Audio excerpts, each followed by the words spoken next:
Into the foot. Andrew, come here. You have to keep your air. Head that way, this way, on your left side. The key to a plow is that it constantly has to create pressure.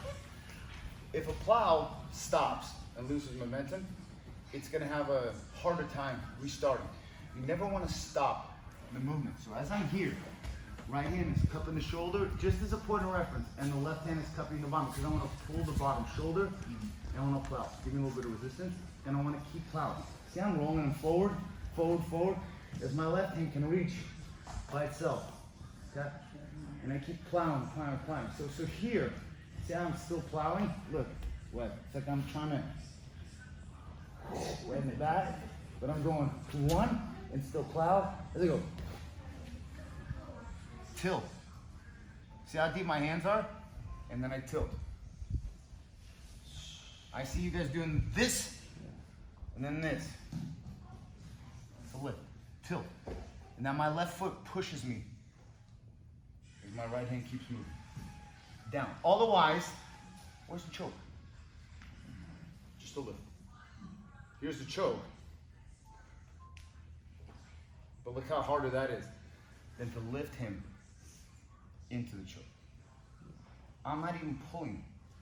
You can always pull. And I'm just holding with these two fingers. So your right arm is essentially just a frame. It's a frame, yes. Especially on the bottom part of the arm, when you're grabbing his gi, are we pretty taut or retreat? Because when I'm tight, I just can't get that one. The problem is this. If I grab him too tight, he's going to choke before I actually get the submission fully in. So if I want to really do it, I'm going to do it loose enough, but not too loose. I'm going to find that happy medium so that I'm going to be able to actually do the technique. So as I get here, if his elbows are tight,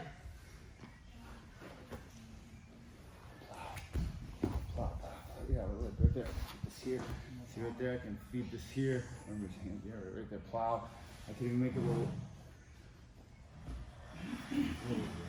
handle right there. Because here, when you grab it, I can do this. Plow, plow, plow. I know it's tight enough for my hand to go here. If I'm here and I begin to come up right here, he's already choking. He's already choked right there. And it's too tight for drilling. Maybe in a real scenario you don't want it, but I don't want my hand here because it begins to bend my wrist. I want my hand to go here. So that I can go here. And now it's around his neck, because he's not getting out of there right there. And I grab only with two fingers, because whenever you use your pinky, 2 or 3, I like 2, because whenever you grab that pinky bends, and it'll compromise your grip. So we're here, yeah. Now, what happens also is this. So we're plowing, he's defending his neck. Plowing here. I'm gonna take his lapel here, okay? Top lapel, and I'm gonna feed it to this hand right here. It's a similar hold. The problem is that his arms really doesn't need to be there anymore. And I have this control right here with this arm here, okay? It controls the arm. When you do this face away holster grip, you're doing this to set up your own underhook. As Andrew's hand frames my wrist, and his right hand goes up and he tilts to the left and rolls to his knees. That's his underhook, and that's a face away underhook.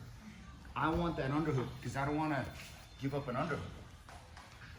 If you get defeated here, that is totally useless because your hand is completely doing nothing.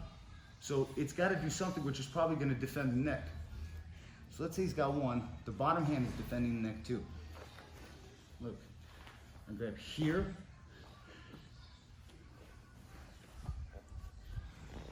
And then you get both arms. If he pulls that bottom one out, you still got one. Right here. Here, this hand is, you got 2 hands plus the third.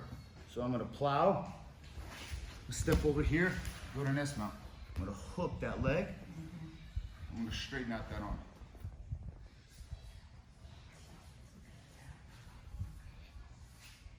I'm gonna pull. And I'm gonna twist it. Okay? also go here. I like this bottom leg because it twists this way, and I'm pulling him the other way. So it's choking him, right, and twisting. Let's turn a little purple, but it's fine. Okay. So this is a great option. So you're here. He's defending his neck. And his hand is still here. Right there. Very difficult for him to get it out right here.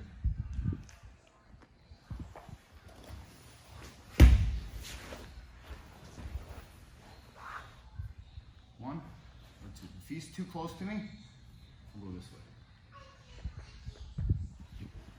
If I got him a little bit further away, one, two.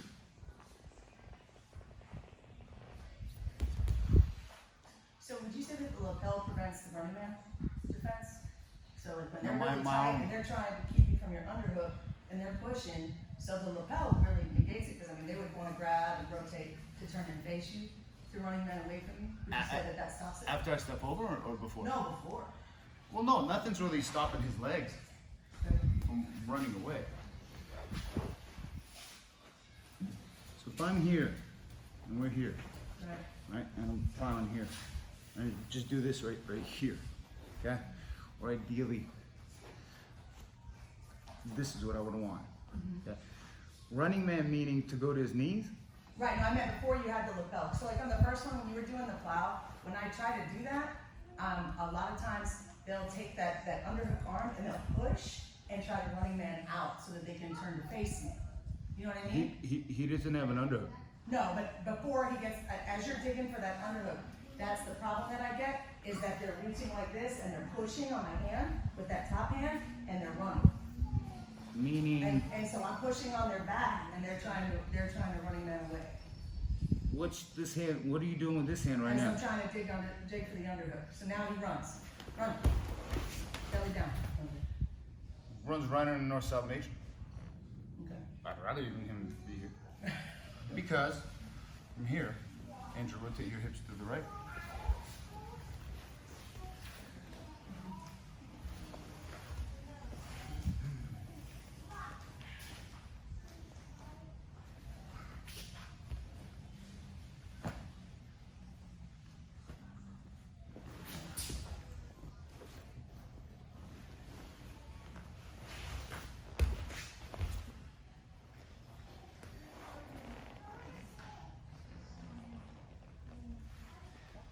Does that kind of make sense? They run, you go north south.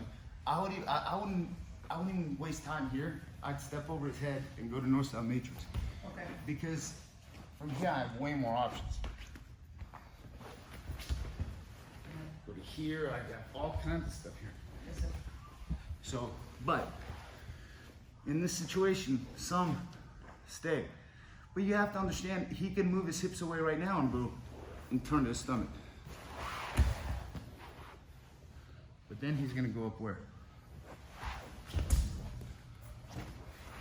So you have that.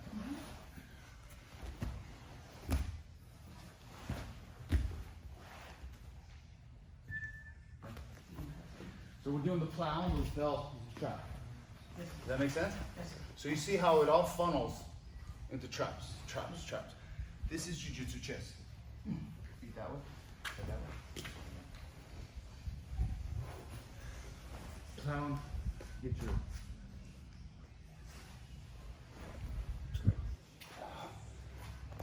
Here, he defended his neck.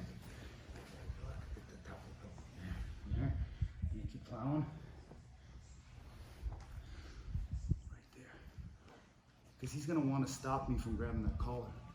You keep plowing. You get in this direction here. Feet are right there. Oh, yeah. Right there. And then keep plowing. 1, 2, 3. If he's close to me, bow and arrow. Do you care if he pulls that hand out? Pull it up. That's what I yeah. That's what you still got. Or if you have room, it's better without the hand. In fact, we put the hand back in. In fact, Maybe it'd be even good, better to do this here. You'll pull that hand out desperately, and then you just go like that. Don't do this. And then he raises his right hand, and you go, oh. Don't do that. It's a loss. You have a 99.9% submission right here, okay? So you have to plow. Roll to your side. That. Here we go. Plow, plow, plow, plow, plow. Yeah. I keep fighting it. I keep fighting it. Keep slowing the plow, slowing the plow. I don't want to. There we go. Oof, yeah. Yes, right there. Yeah. Keep there. There. There. Oh, he'll. Look, sometimes you can even get it right on the nose. Nice. Look, if I can set him down to the ground, I'll throw the leg over the head. If I pull him in too close, over the shoulder. Make sense? Let's do it. 1, 2, 3. This is new technology, ladies and gentlemen. I've never seen anybody wrap an arm like this. This is the latest technology.